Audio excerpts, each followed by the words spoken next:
Regenerative agriculture is a set of farming practices that increase biodiversity in soil organic matter.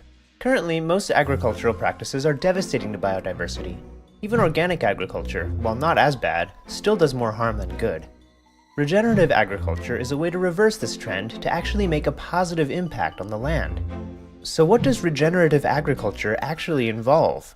Answering this question is actually pretty tricky, because the practices that work best largely depend on the land that's being worked with.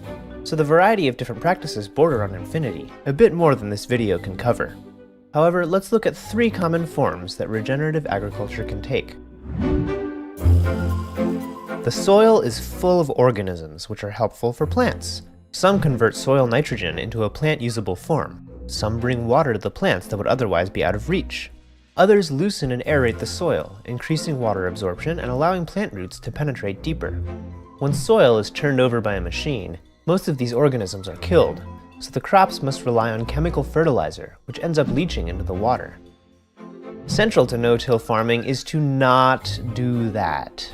Instead of tilling, plant cover crops whose roots break up the soil.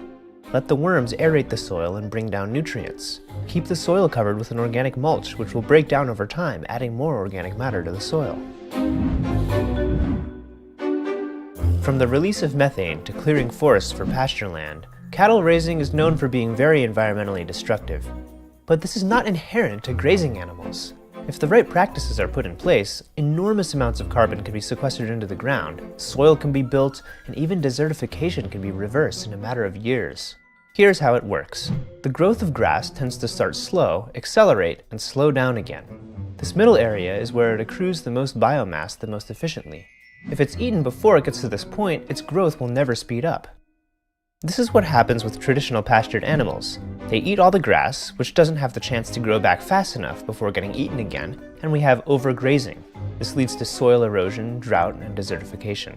But if the animals are kept in a tightly packed herd, like they used to be in nature, the grass has time to grow before being eaten. All that biomass in the grass is carbon that comes from the air.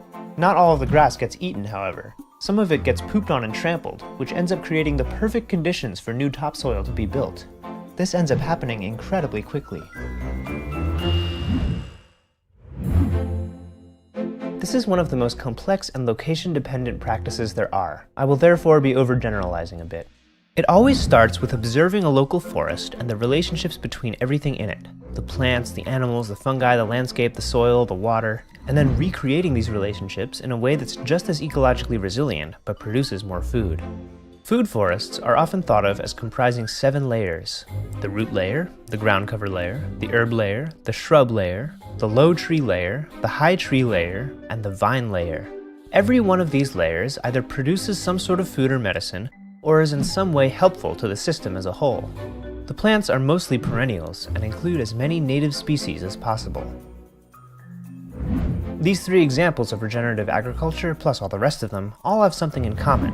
Whereas in conventional agriculture, you seek to create as many of one thing as possible, in regenerative agriculture, you seek to create as many relationships between things as possible. You are one of those things. What sort of relationship with the land do you want to foster?